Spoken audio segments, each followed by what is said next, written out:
அன்பார்ந்த எனது அருமை யூடியூப் நேயர்களுக்கு வணக்கம்.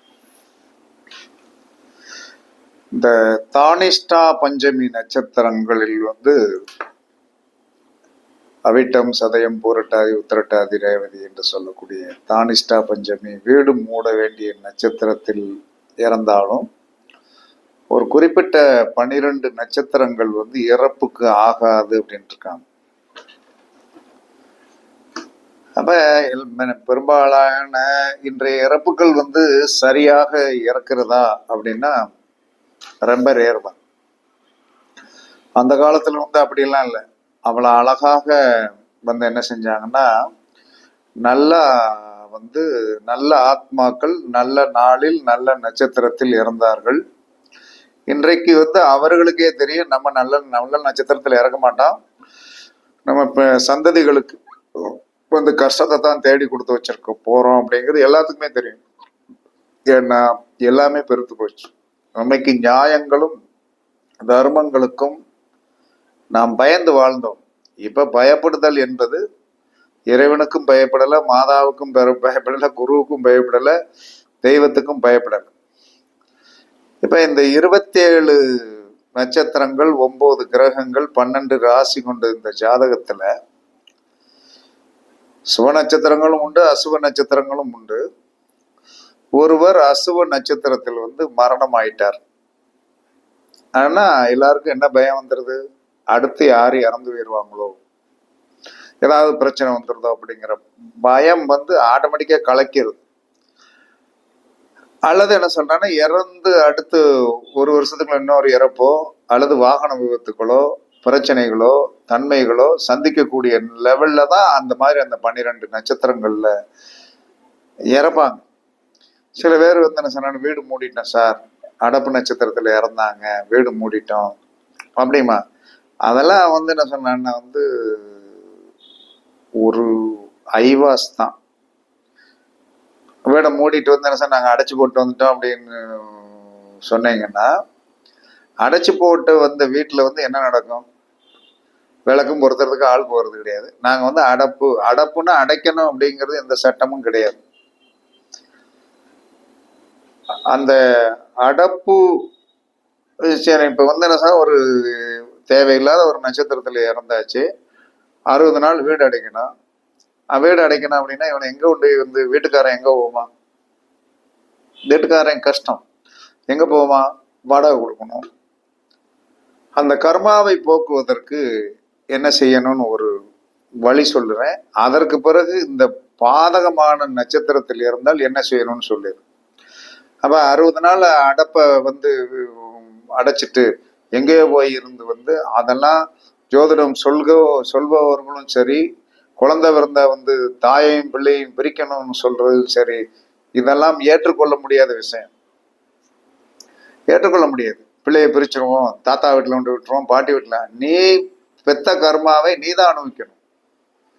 பிள்ளை போய் அனுபவிக்கிறதுக்கு உண்டான விதியில் அந்த கர்மாவை நீ அனுபவி.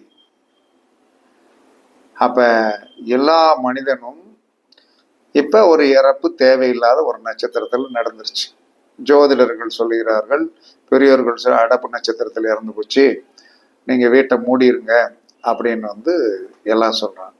அந்த மாதிரி நீங்கள் பயப்படவே, இறந்து நீங்கள் செய்ய வேண்டிய கர்ம வினைகள் எல்லாம் கரெக்ட் பண்ணி நீட் பண்ணி அதே வீட்டுல என்ன சொன்னாலும் 108 நாள் தொடர்ச்சியா ஒரு பறவு சட்டி, நல்ல அழகான பறவு சட்டின்னா கருப்பு சட்டியா வாங்க, சிவப்பு கலர்ல இருக்கும் அது வாங்காதீங்க. கொஞ்சம் தேடி பிடிச்சு பறவு சட்டி அப்படிமா. அந்த காலத்துல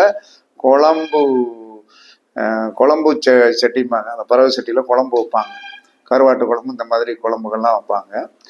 அந்த சட்டி ஒன்று வாங்கிட்டு வாங்க.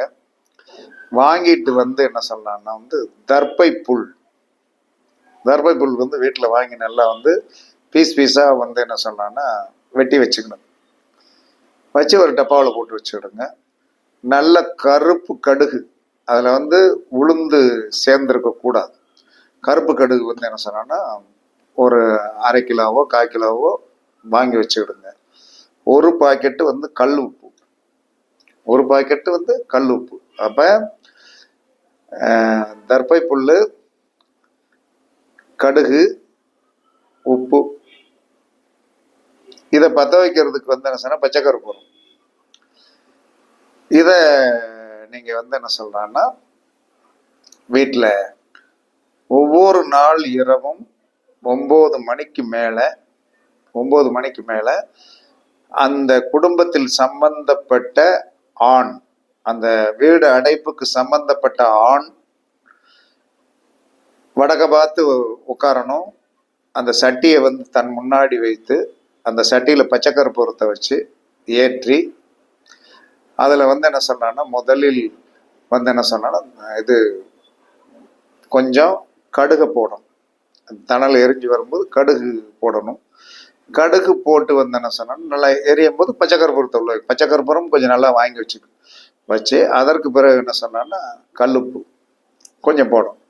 கல்லுப்பு நல்லா எரிஞ்சு வரும்போது கொஞ்சம் பச்சைக்கற்பூரத்தை வச்சு நல்லா தணல் எரிஞ்சு வரும்போது என்ன செய்யணும், இது இருக்கு இல்லையா அந்த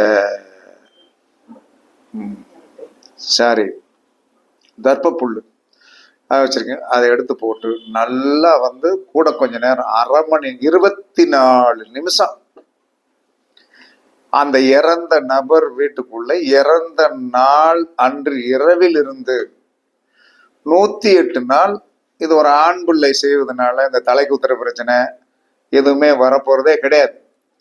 செஞ்சுட்டு செய்து முடித்தவுடன் வந்து என்ன செய்யணும், செய்து முடித்த உடனே என்ன செய்யணும், கொஞ்ச நேரம் வச்சிருந்துட்டு அந்த சட்டி ஆறின பிறகு 9 மணிக்கு ஆரம்பிச்சு 9:30க்கு முடிஞ்சிடும். கொஞ்ச நேரம் ஒரு 1/4 மணி நேரத்துல சட்டி குழந்துடும். அந்த சட்டியில இருக்கிற கருக்கு எடுத்துக்கொண்டு முச்சந்தியில தட்டிடணும். தட்டிட்டு அந்த சட்டியை வந்து ஒதுக்கமா வச்சிடணும். இப்படி எந்த ஒரு மனிதன் தொடர்ச்சியாக அந்த 108 நாள் பண்ணி முடிச்சிட்டான்னா எத்த பெரிய தீட்டு வீடாக இருந்தாலும் அடைக்கப்பட வேண்டிய அவசியம் வராது.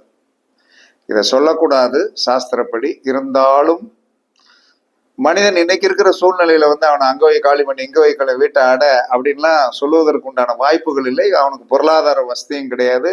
அப்படி இறக்கவே கூடாது அப்படின்னு தான் நான் சொல்லுவேன். அது தவறு.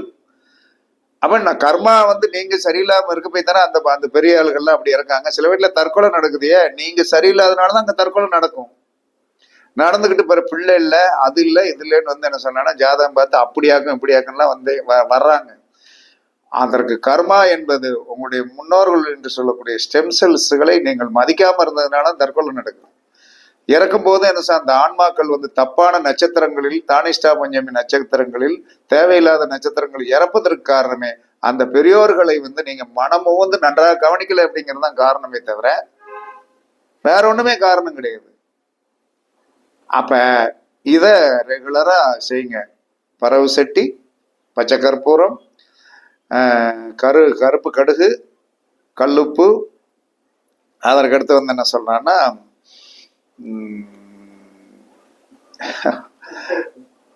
தர்பைப்புல். அது அவ்வளவு ஈஸியா வந்து உங்களுக்கு சொல்ல விடாது. தர்பைப்புல் வாங்கி வச்சு இதை ரெகுலரா பண்ணுங்க. பண்ணீங்கன்னா கண்டிப்பாக உங்களுடைய அந்த தேவையில்லாத நட்சத்திரத்தில் இறந்த தோஷம் போயிடும். அதற்கு அடுத்து இது இறந்த பிறகு 108 நாள் செய்ய வேண்டியது கடமை. நாங்க இல்லை சார் நாங்கள் வெளியூரில் இருக்கோம் அப்படின்னா அதுக்கெல்லாம் வந்து யாரும் வந்து உத்தரவாதம் கொடுக்க முடியாது. நாங்கள் வெளியூரில் இருக்கோம் 3ஆம் நாளே விசேஷத்தை முடிச்சுட்டு போனோம், அப்பப்பா அந்த வீடை வித்துட்டு போயிரு, அவ்வளோதான் முடிஞ்சு வச்சு, ஒன்றும் பண்ண முடியாது. அடுத்த சந்ததி நல்லா இருக்குன்னு அதை செய்யுங்க. சரி, இப்போ இது ஒரு விதமான பிரீதி. அதற்கு அடுத்து இப்போ ஒருத்தர் தேவையில்லாத நட்சத்திரத்தில் இறந்துட்டார், வீடு மூட வேண்டிய சூழ்நிலை வருது அப்படின்னா நல்லா வந்து இன்னைக்கு வந்து சுடுகாட்டில் வந்து என்ன சொன்னா எரிக்கத்தான் செய்யறாங்க. சில பேர் என்ன சொல்றாங்கன்னா மின்மயானத்துல கொண்டு வச்சு வந்து சாம்பல் ஆக்கிடுறாங்க. அதற்கு நான் இப்ப சொல்ற பரிகாரம் ஒத்து வராது. அப்ப எரியூட்டப்படுகிறது இல்லையா, என்னது அந்த பிணம் வந்து எரிக்கப்படுகிறது. நல்லா எல்லாம் வந்து நீங்க அங்க போய் சுடுகாட்டுக்கு போய் எல்லாம் முடிச்சுட்டு வந்துடுவீங்க. அங்க வந்து எரிச்சுக்கிட்டு இருப்பாங்க. அவன்கிட்ட சொல்லி நான் இத்தனை மணிக்கு ஒரு 2 மணி நேரம் கழிச்சு வருவேன்னு சொல்லிட்டு போகும்போது என்ன சொன்னான்னா ஒரு நாட்டுக்கோழி முட்டையை கொண்டு போங்க, ஒரு சின்ன இரும்பு துண்டு கொண்டு போங்க. அந்த தணல்ல எரிஞ்சிட்டு இருக்கும் இல்லையா, அதுல பதனமாக அந்த முட்டையை உள்ள போட்டு எறும்பு துண்டை உள்ள போட்டு வந்துருங்க. வந்தாச்சுன்னா அந்த இறப்பால் ஏற்படுகின்ற தோஷம் அந்த குடும்பத்தை பாதிக்காது.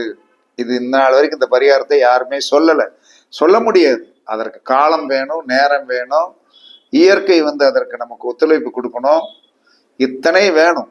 அப்ப தேவையில்லாத நாட்களில் சரியான நேரத்தில் இருந்து வீடு மூட்டப்பட வேண்டிய ஒரு சூழ்நிலை வந்துவிட்டால் வீட்டில் அந்த 108 நாள் நான் சொன்னதை செய்யணும். அந்த பிணம் எரிந்து கொண்டிருக்கும் போது ஒரு நாட்டுக்கோழி முட்டையும் ஒரு இரும்பு துண்டையும் உள்ள போட்டு திரும்பி பாராமல் அந்த பிணத்திற்கு சம்பந்தப்பட்ட இரத்த உறவு வந்துட்டாருன்னா அப்படியே லாக் ஆயிரும், எந்த பிரச்சனையும் வராது. இது முன்னோர்கள் சொல்லி வைத்ததான். பரிசித்து பாருங்கள், வெற்றி பெறுங்கள் என்று கூறி உங்களிடமிருந்து விடைபெறுவது சிப்பிப்பாறை ஜோதிடர் சாதி ராகவன் ஜெயபாலாஜி. சுகமே சொல்க, சுகமே சொல்க. வாழ்க வளமுடன், வாழ்க வளமுடன். வணக்கம், வணக்கம், வணக்கம்.